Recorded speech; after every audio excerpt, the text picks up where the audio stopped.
Hello, this is Pastor Marcus D. King, and welcome to Daily Applications. People will push the wrong buttons, and what's in you will come out of you. You can't let foolish people make you act like them. This sermon teaches you how to stay cool when dealing with the fool. We'll look at some principles found in 1 Kings chapter 2 that will help us stay cool in every situation. So let's tune in to part 4 to learn how to stay cool when you're dealing with the fool. I wish I had somebody who could just say, thank you. I didn't get the position, but I still got to praise. Somebody ought to shout, thank you. I didn't get the man, but I still got the man. Somebody ought to shout, thank you right now. I wish I had somebody right now say, I'm just going to shout on what I got right now.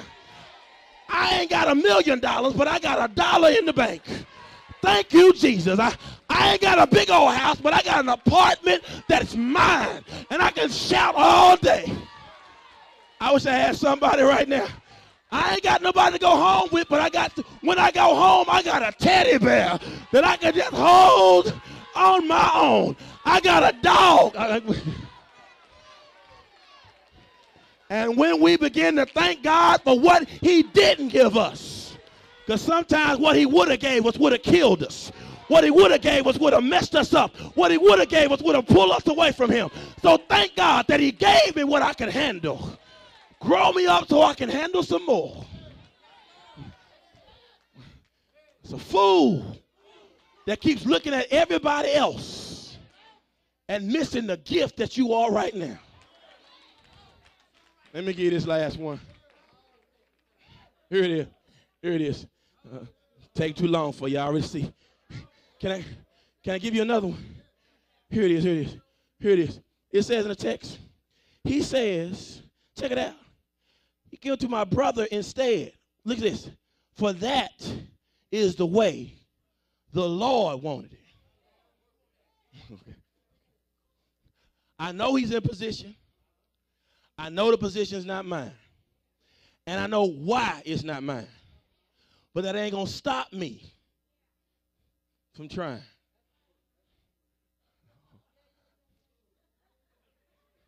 I know they don't want me. But I'm going to keep trying. They beat me 5 times last week. But maybe they're going to love me this week. They've been cheating on me for 15 years. I'm trying to help somebody. I'm trying to help somebody right now.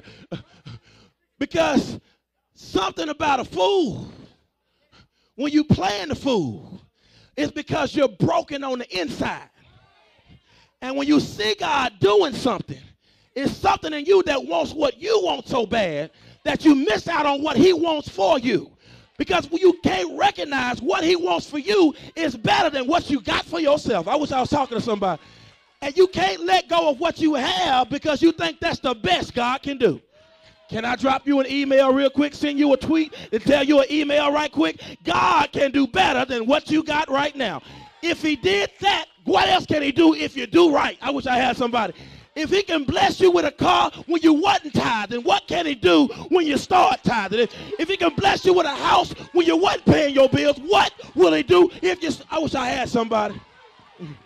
God can do better. I think I'm going to hang right there real quick. Can you say that with me? God can do better. Look at everything you have, and God says, eyes have not seen, ears have not heard, neither has it entered to the heart of man what God has prepared. You're missing that. God can do better. I know they told you you can't do no better. But when you go home, you look in the mirror and say, better. When you get in your car and it ain't driving right, just say better. I'm going to drive until it gets better. I'm going to look until it gets better. I'm going to love myself till it gets better. I'm going to help people until it gets better. But I will not be stuck on stupid any longer. It's going to get better. It's going to get better. And a fool just won't change because he's bent or she's bent on doing what they want to do. You don't think God can do no better. God can't use you where you are. God knows how to take 2 fish and 5 loaves of bread and feed 5,000 people. Plus, what can he do with your little $3? You still eating, ain't you? Matter of fact, you eating better than what you had when you had more money on the job, man.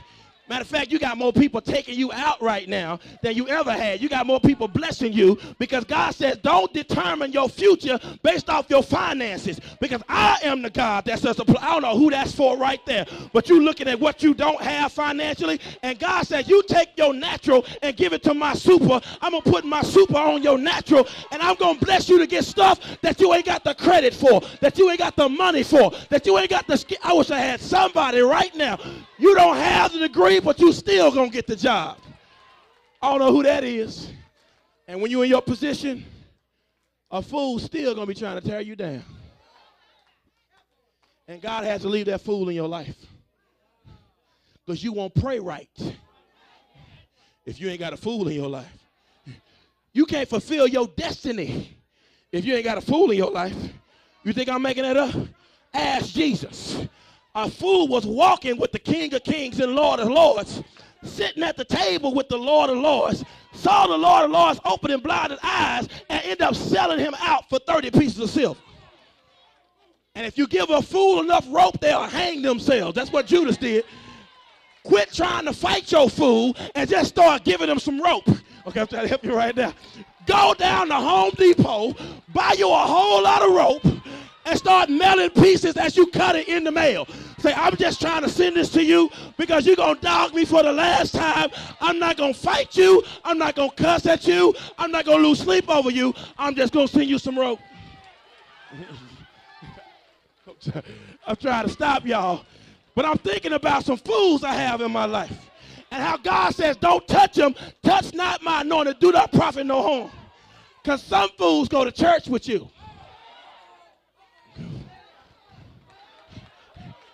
And some fools God don't want you touching because they're God's fool. Okay. Come here, David. You remember Saul, don't you? Saul was jealous of David because David was bringing in more applause than him. But David had an opportunity to take Saul out in the cave. But David said, I know he's a fool. So right now I could kill him, but I won't. And what I'm trying to tell you is God is saying, I want to see how you handle your fool when you could have killed him, but you didn't. But you leave room for God to do some work, because Saul eventually fell on his own sword. And what I'm trying to tell you, the fool that's trying to kill you will end up killing themselves. I don't even know how I got there, but somebody apparently need to hear that. Look at verse 13. Look at verse 23. We done. Here's how you handle a fool. Can I tell you how to handle a fool? Here it is, verse 23. Verse 23. He asked, can I marry Abishag? You don't know who Abishag was, do you? Abishag in chapter 1, David was old. David was about to die. Abishag was a Shunammite girl. She was fine. Long, pretty hair. Pretty face, thicker than a Snicker, everything. Apple bottom jeans, everything. Stiletto, the girl was off the chain. And they said, listen, we can't let David die right now. He can't even be intimate with his wives right now. We can't let him die. So what we gonna do? Go get a fine honey. Just let her lay on him. Because his pulse is getting faint. But just let her lay on him.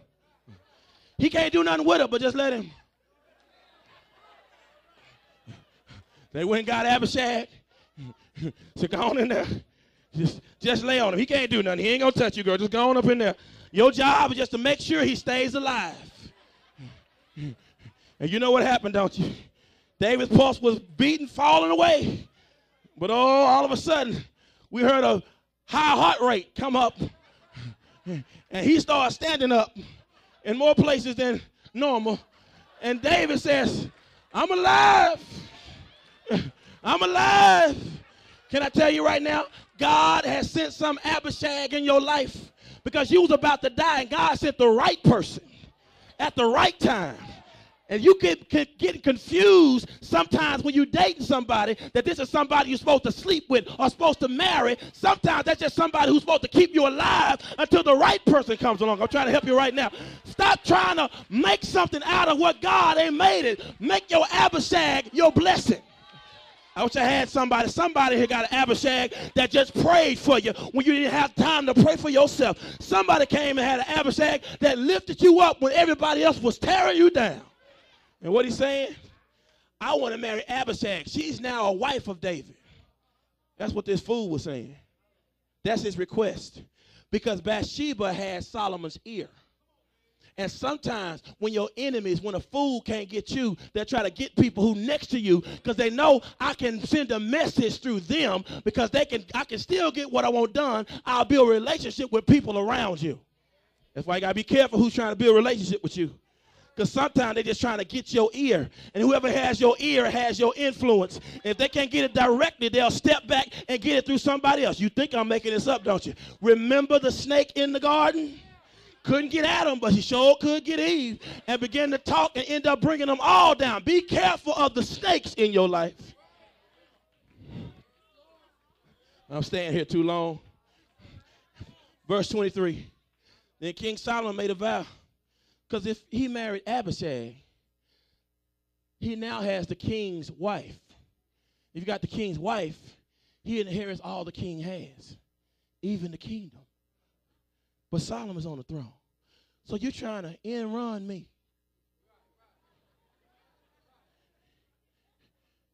You marrying her for power.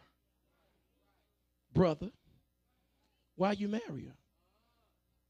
For power. Or for love. Okay, I don't know where that came from.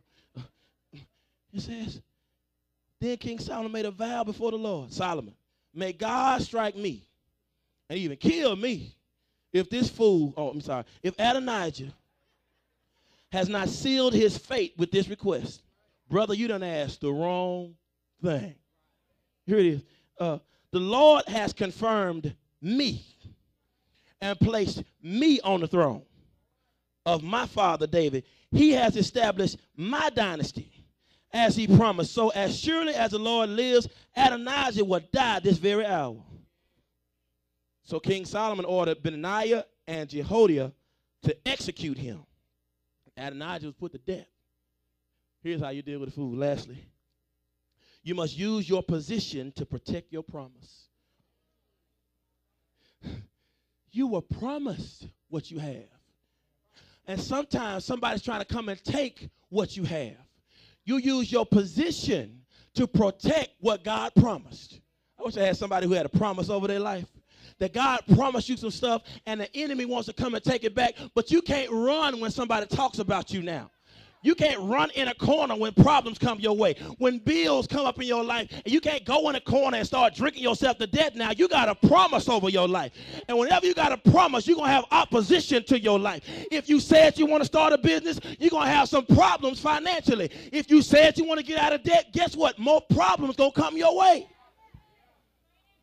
But you use your position. What position do you have? You're a son of the king. And whenever you have sonship, daughtership, everything he got, I got.